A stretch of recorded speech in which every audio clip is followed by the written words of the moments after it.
noite, gostaria de compartilhar com vocês um pouquinho sobre a realidade da Europa. A Europa, gente, é o segundo menor continente do nosso planeta, ok?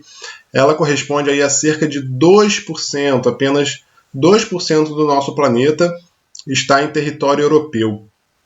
Ela também corresponde à segunda menor população do mundo.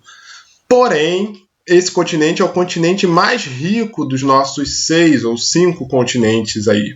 30 dos 50 países mais ricos do mundo estão localizados na Europa. É extremamente alto a concentração de riqueza que a gente encontra nos países europeus.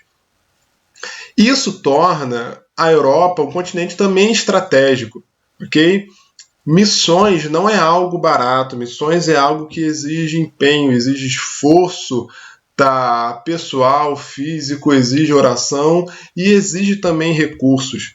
Um missionário, para chegar na Europa, precisa pagar passagem e depois, estando lá, precisa sobreviver, e essa realidade é a mesma em todo o mundo, ok? Então nós temos um continente que, por mais que ele seja pequeno e com pouca gente comparado aos demais, ele é o continente que detém a maior fonte de riqueza do nosso mundo. Então, reconquistar a Europa para Cristo também significa uma maior quantidade de investimentos, tá legal? Em projetos missionários. Por exemplo, tem um amigo meu que é de uma igreja na Holanda, okay? Uma igreja típica com cerca de 10 a 15 membros. E essa igreja na Holanda consegue manter 2 projetos missionários na África, um em Uganda e outro em outro local lá, onde estão construindo orfanatos, estão fazendo projetos maravilhosos lá, graças à contribuição desses 10, 15 irmãos, ok? Então, missões vai ganhar muito uma vez que a gente consiga reconquistar, consiga discipular e evangelizar novamente o continente europeu. Esse continente também se faz muito estratégico porque ele é fronteira com a Ásia, com a África. Não é à toa que o número de refugiados na Europa tem crescido absurdamente devido a conflitos na Ásia, okay? Ali no Oriente Médio, devido à pobreza extrema que a gente encontra também na África. Todas essas pessoas têm migrado para a Europa, aumentando ainda a importância desse continente como um campo missionário. Se a gente pensar nas dificuldades físicas que a região oferece, né, é uma região que oferece tudo quanto é tipo de relevo. Tem desde planícies, regiões ali praianas, até picos e montanhas elevadas cobertas de neve. Porém, essas dificuldades geográficas não são muito relevantes, porque a Europa como um todo ela tem uma boa infraestrutura, estradas, aeroportos, que facilitam o deslocamento, ok? Uma dificuldade para nós brasileiros é, de fato, o clima. O clima na Europa varia bastante, né? Desde a Grécia, esse país azul aqui embaixo, chega a temperaturas aí de cerca de 30 graus Celsius, até a Finlândia aqui em cima, que vai registrar temperaturas de menos 50 graus Celsius. São países que vão viver invernos rigorosos, cerca ali de 4 meses, tudo branco, tudo coberto de neve. Tá? Então existe uma certa dificuldade em termos de relacionamento, de sair para a rua e evangelizar, porque no frio as pessoas ficam em casa. Tá bom? E uma dificuldade nossa de nos adaptarmos a essa condição. Mas o que é isso, sabe? O que é enfrentar um pouco de frio, uma vez que o nosso Redentor, o nosso Senhor, ele deixou a sua glória e viveu entre nós para que nós pudéssemos conhecer o amor dele. Se falarmos de cultura, né, eu gosto muito da frase aqui do Andreas Kaplan, que vai dizer o seguinte: é a diversidade cultural máxima a uma distância geográfica mínima. Não existe continente mais diverso do que a Europa. A Europa, embora seja um continente bem pequeno, como eu falei, 2% do planeta, existem mais de 50 países, ou 50 países e outros estados emancipados ali. Né? São mais de 60 idiomas, e fora inúmeros outros dialetos. Por exemplo, na Itália, né? A Itália se fala italiano, mas para as várias cidades que você migrar, cada cidade fala um dialeto diferente. E às vezes as pessoas não entendem umas outras quando falam do mesmo dialeto. Aqui a gente fala, né, jabá com girimum, carne seca com abóbora e tal. Tem algumas palavras diferentes, mas a gente se entende aqui no Brasil. Do Ayapoque ao Chuí, todo mundo fala português e todo mundo se entende. Não é essa a realidade que a gente encontra nos outros países. Né? Tem, por exemplo, os Países Bascos, ali uma região da Espanha, e outros grupos étnicos misturados nestes países que tornam a cultura europeia ainda mais complexa. E essa diversidade cultural vem da onde? Vem da história desse continente. Okay? A gente pode pensar, né, voltando bastante ali, né, na Idade Antiga, a Europa foi palco dos grandes impérios, por exemplo, o Império Macedônio, o Império Grego, né, foi palco ali do Império Romano, tá legal? Depois ele teve as invasões bárbaras, foi uma infinidade uma diversidade enorme de povos que foram ali adentrando o Império Romano, adentrando o continente europeu, misturando a sua cultura com a cultura local já existente, multiplicando a quantidade de línguas naquele local, né? Aí a gente adianta um pouco mais, a gente vai ver a Igreja Católica dominando ali na Idade Média e terminando a Idade Média no século ali, 13, 14, especialmente no século XV, a gente tem um movimento chamado de renascentismo. Aí a gente começa a entender um pouco melhor a Europa que a gente tem atualmente. O renascentismo foi um movimento principalmente artístico, que tinha como ideia principal resgatar os valores lá da Grécia Antiga. E entre os valores artísticos mais resgatados foi a centralidade do homem. Agora a igreja está perdendo o seu papel, a igreja perde o seu foco, né? Deixa a igreja de escanteio, vamos focar no homem, deixa Deus de lado, vamos focar no homem. Né? Essa imagem aqui, desenhada por Leonardo da Vinci, é o homem vitruviano, né, mostra ali o homem como um ser perfeito, de dimensões perfeitas. O homem é um ser a ser exaltado, a ser colocado nas pinturas, nas esculturas. É para o homem que nós devemos olhar. A gente tem que parar de olhar um pouco para Deus e olhar para o homem. Esse tipo de pensamento foi sendo desenvolvido na Europa, e 3 séculos depois, ali no século XVIII, a gente tem um movimento chamado de Iluminismo, a Idade das Luzes. A gente está saindo da Idade das Trevas, essa idade que foi regida, governada pela Igreja, que oprimiu, né, as pessoas, e agora está indo para a Idade das Luzes, a Idade do Conhecimento, né, a idade onde a razão é o que mais importa. Então, o importante é você pensar, penso, logo existo. O importante é você refletir, analisar essas crenças em livros religiosos. Isso não tem vez, isso não tem lugar, isso não é importante. O importante é o homem, o importante é você desenvolver o seu raciocínio, o importante é a sua razão. Isso levou também a um movimento econômico chamado liberalismo, onde a população europeia passou a entender que o Estado ele tem que ficar cada vez mais quieto no seu canto e as pessoas têm que ter essa liberdade de negociar, essa liberdade de agir. Esses conceitos vão influenciar profundamente a Europa, vão levar aí a Revolução Francesa, que vai dar origem às repúblicas que a gente tem hoje, né? Mas, além disso, vão influenciar também a teologia. A principal praga hoje do cristianismo na Europa é o chamado liberalismo teológico. Okay? Não existem mais verdades absolutas, né? As coisas são muito relativas, o relativismo adentrou a Europa, tudo vindo ali, né, do Renascimento, do Iluminismo.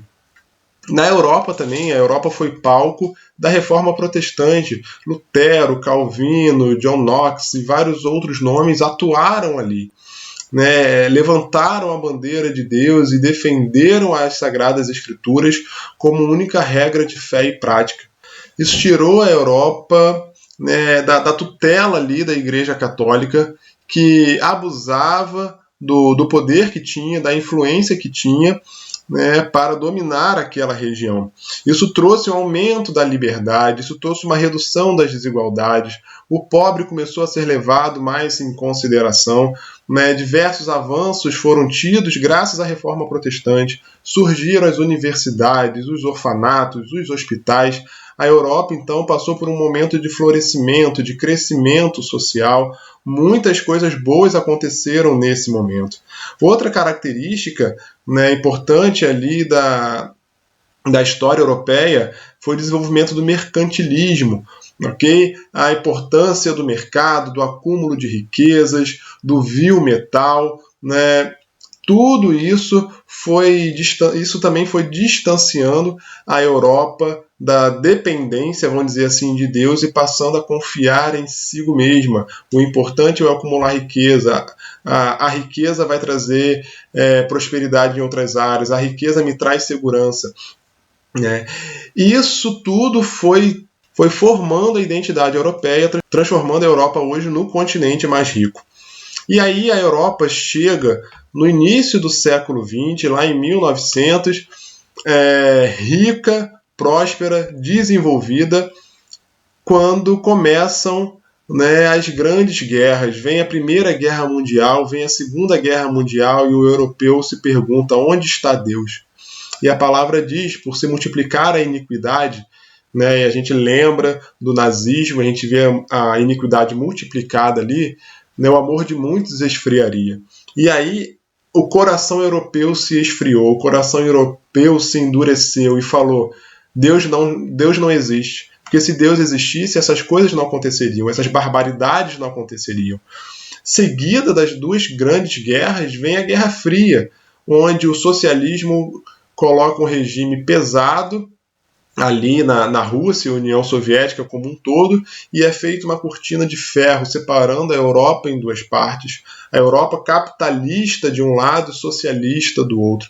A Europa capitalista ainda teve um florescimento social, econômico, político, ainda tinha essas liberdades garantidas, mas o leste europeu começou a ser perseguido.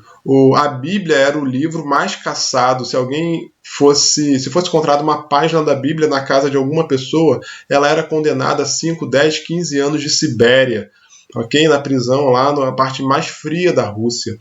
Então teve todo um esfriamento e um distanciamento de Deus nesse período. Tá? Com isso, a gente tem hoje, entre os jovens de 16 a 29 anos, né, grande parte da Europa é ateu, é ateia. Grande parte da Europa é indiferente para com Deus. Definir ateísmo, a gente teria que entrar em filosofia. Então, pulando essa parte, né, o ateísmo, nesse caso aqui que eu quero falar, Deus não é importante. Não é que ele não existe, qualquer coisa assim, não vamos entrar nesse assunto. Para o europeu, Deus não é importante. Tá? Então a gente vê, por exemplo, ali no caso da República Tcheca, cerca de 91% da população é sem religião alguma, ok? Não leva em conta a opinião de Deus para as suas decisões. E essa realidade permeia toda a Europa. Quem não é ateu tem sua religião, mas é só de nome, não é praticante dela. A grande maioria das pessoas vão raramente aos seus templos, prestar os seus cultos.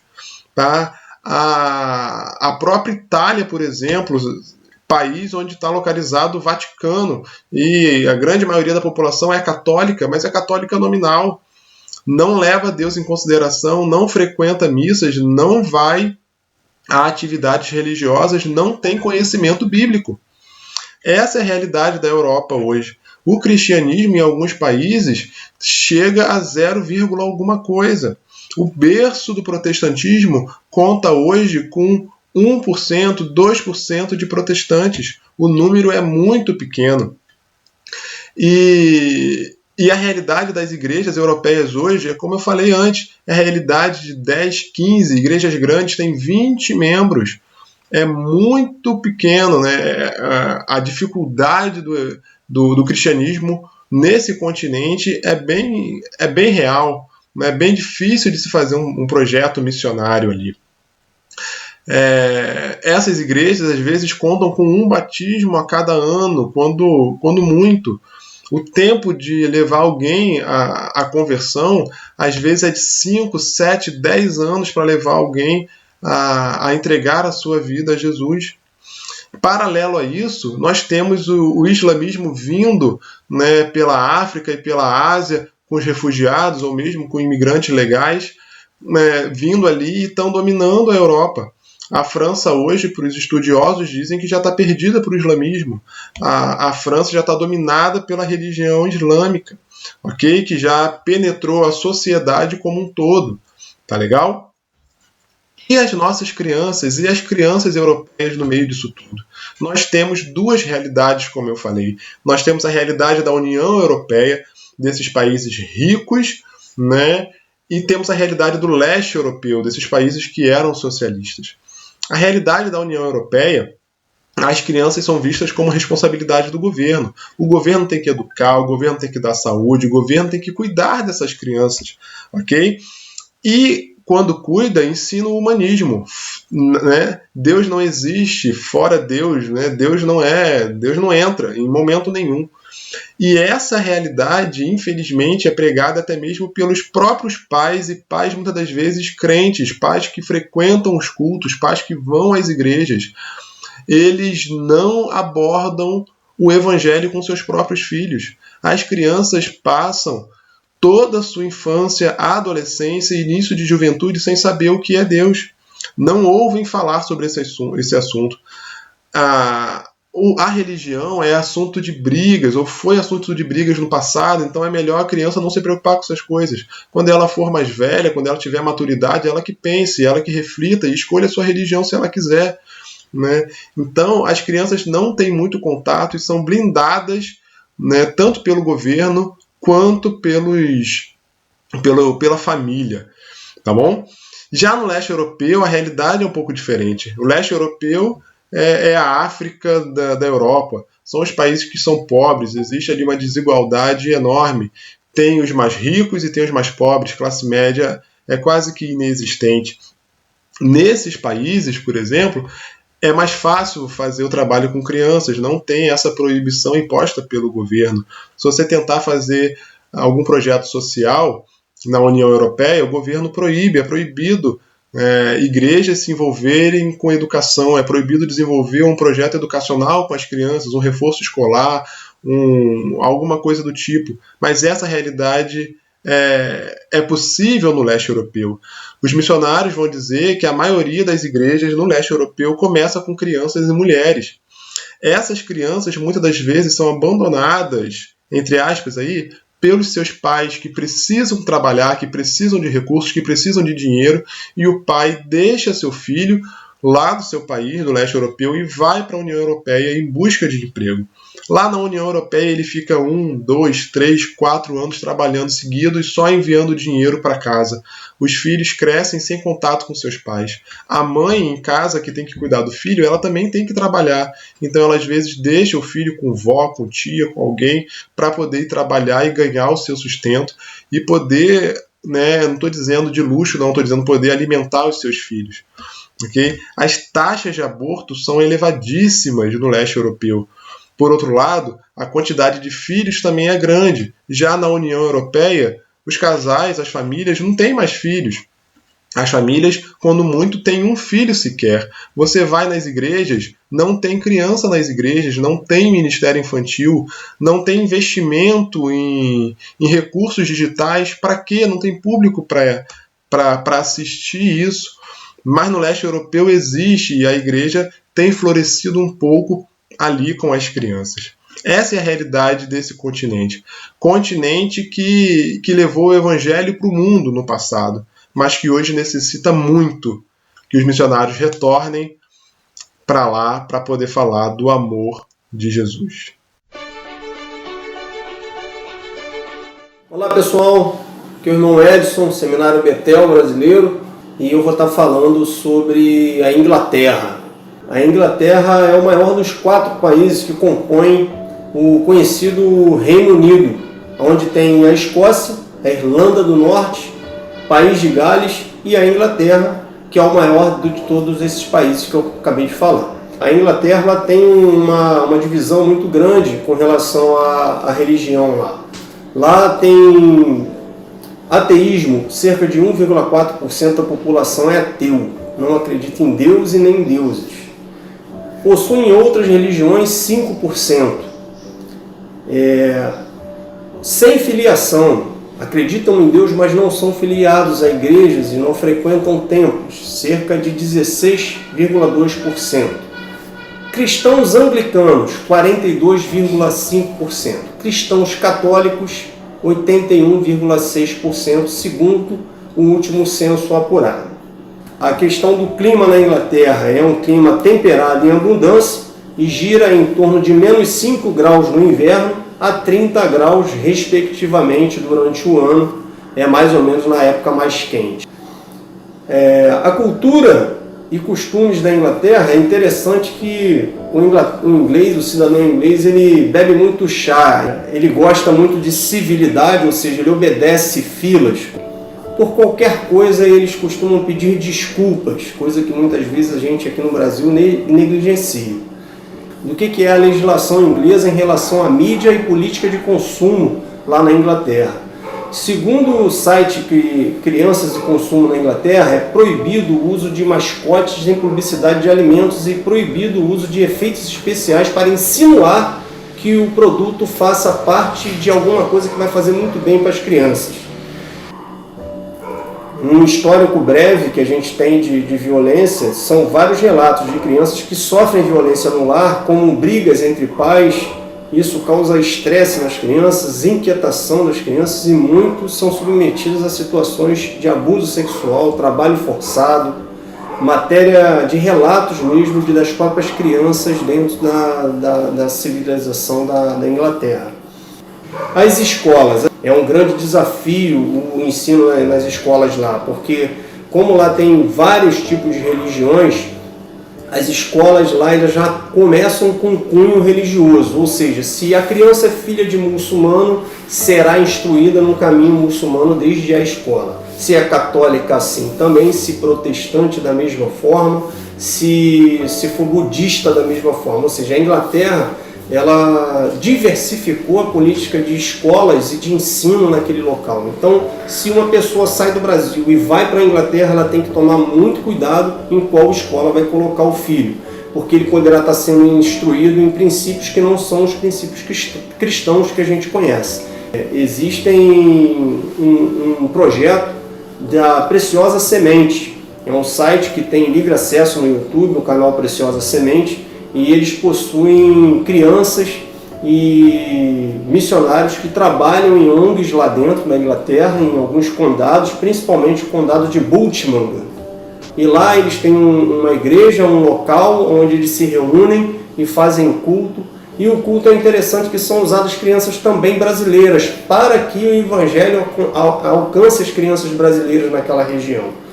Os missionários, eles trabalham de forma engajada na ONG, e a ONG ela visa a parte de apoio àquelas crianças que às vezes são violentadas no lar, não tem apoio da família, e aí entra o trabalho missionário, que ampara essas crianças, que dá apoio, que dá ensino, que faz brincadeiras com elas, e isso acaba trazendo ela para o seio da igreja e, consequentemente, essa criança começa a aprender princípios cristãos.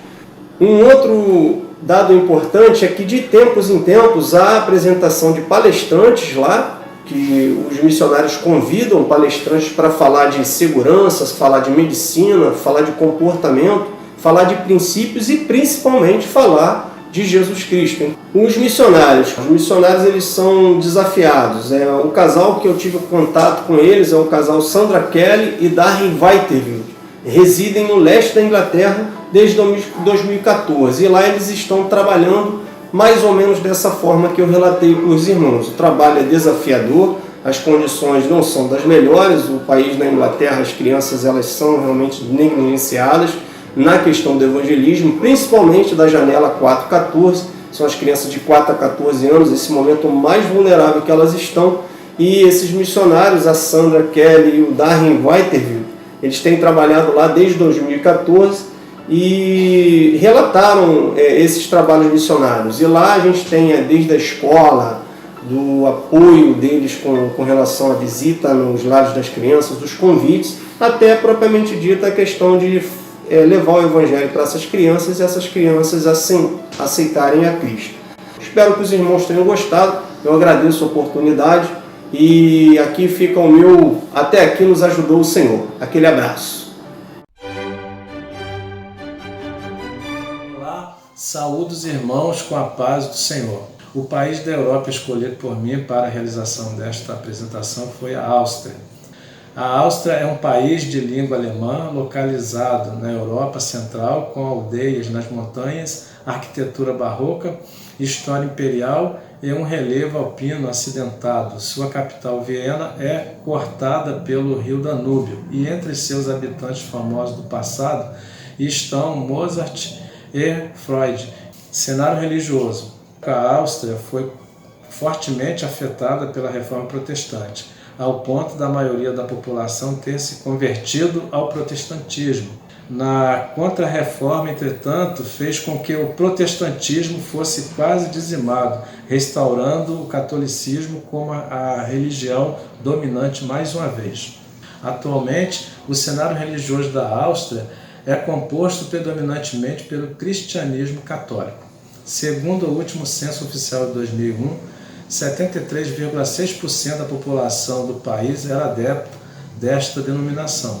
Desde 2001, este número foi reduzido, tendo em vista que dados do final de 2016 da Igreja Católica Austríaca listam 58,8% da população total da Áustria e uma presença semanal na igreja de 7% da população total.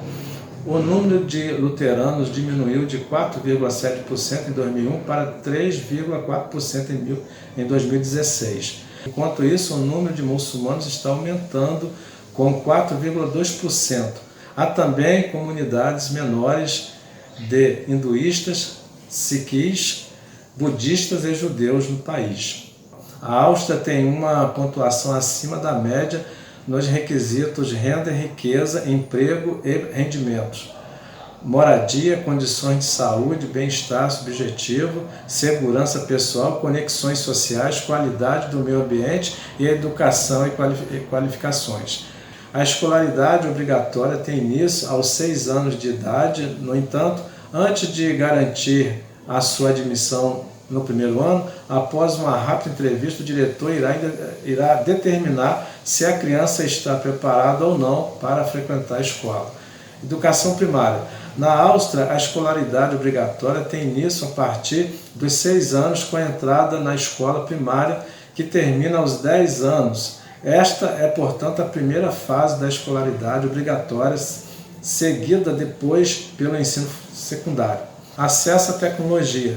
Na Áustria, o impacto da TV e demais meios de comunicação sobre as crianças é bastante baixo em comparação ao Brasil. Podemos citar como exemplo principal o sistema televisivo adotado pelo país. A televisão é majoritariamente estatal e é o povo quem paga pela programação, ou seja, há um tributo em torno de 25 euros por mês, que afasta quase por completo o bombardeio de marketing e propaganda sobre os pequenos e os adultos durante a programação.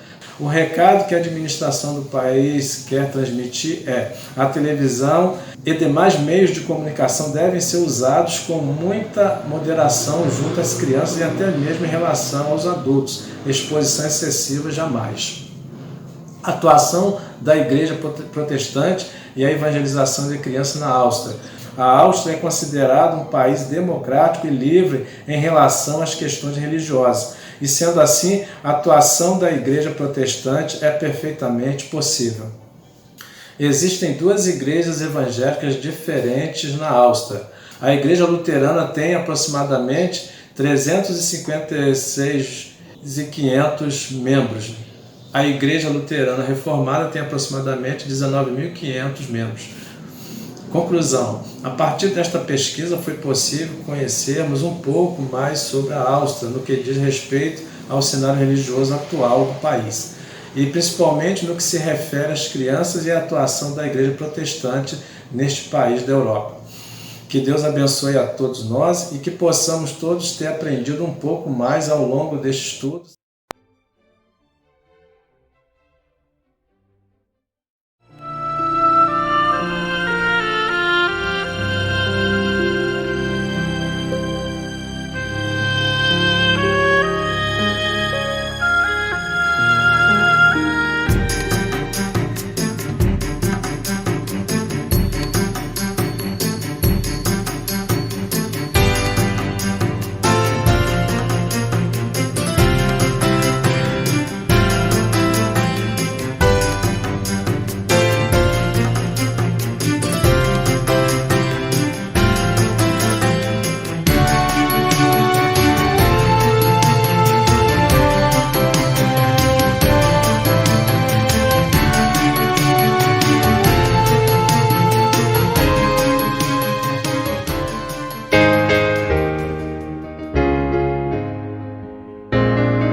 Sono stati 3 anni di grandi sfide, ma è stato anche un percorso di molte benedizioni, conquiste e progressi, fatti sotto la direzione e la cura di Dio. Guardando indietro, possiamo vedere come il Signore ci ha rafforzato e guidato, affinché la visione diventasse realtà. La nascita della Chiesa Cristiana Evangelica Battista di Vigevano. Quest'opera è nata dalla visione di missionari Manuel e Rachel Florenzio, dalla volontà della Chiesa Battista di Casorate I e dal desiderio di un gruppo di fratelli di Vigevano che già tenevano riunioni settimanali di studi biblici nelle loro case. Con un team ministeriale della Chiesa di Casorate I formato dal seminarista Raffaele Scafuro e sua moglie Filippa, coordinato dalla missionaria Rachel Florenzio, l'8 febbraio 2015 si è tenuto il primo culto ufficiale della comunità battista di Vigevano.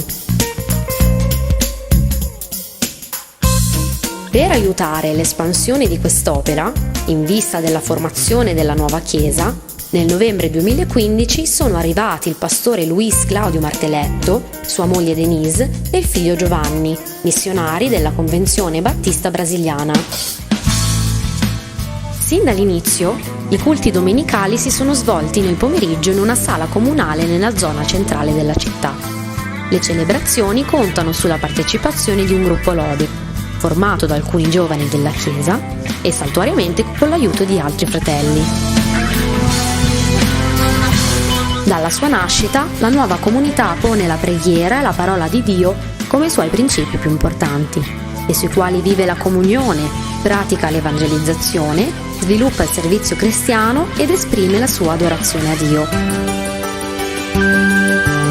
Così, oltre ai normali culti di adorazione al Signore, la Chiesa si riunisce anche settimanalmente in piccoli gruppi nelle case, per studiare la Bibbia, pregare, evangelizzare e approfondire la comunione. Inoltre, iniziative come la maratona di lettura di tutta la Bibbia, iniziata nel 2017, le camminate di preghiera lungo le strade di Vigevano, gli incontri di discepolato e i gruppi di studio biblico stanno contribuendo allo sviluppo di un rapporto più stretto con Dio. Molte occasioni aiutano a solidificare l'unità della Chiesa e ad annunciare la buona notizia del Vangelo. Uno dei momenti più belli della comunione della Chiesa sono gli incontri agape, che avvengono una volta al mese. Anche occasioni speciali come grigliate nei parchi, gite, cene con le coppie, tè per le donne, incontri con i giovani e altri eventi sono opportunità che contribuiscono ad approfondire le relazioni interpersonali, rafforzare l'unità della Chiesa e condividere la buona novella di Gesù Cristo ai parenti e agli amici dei membri.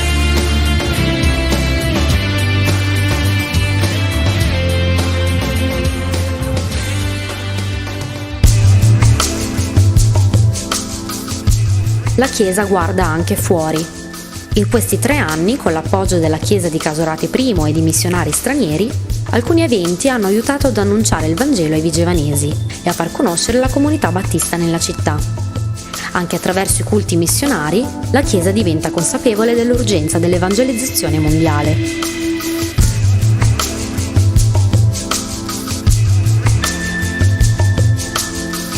La nuova Chiesa si sta gradualmente sviluppando e vede già emergere una leadership promettente per il suo futuro.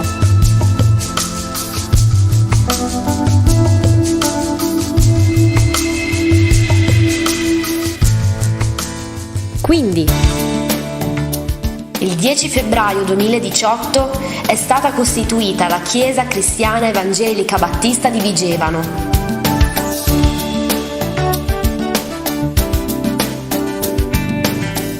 Siamo arrivati qui.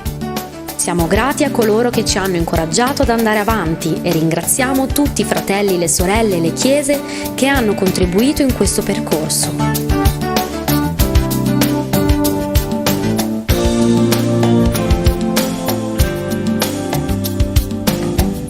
Riconosciamo soprattutto che tutto questo è stato possibile solo grazie al favore e al potere di Dio.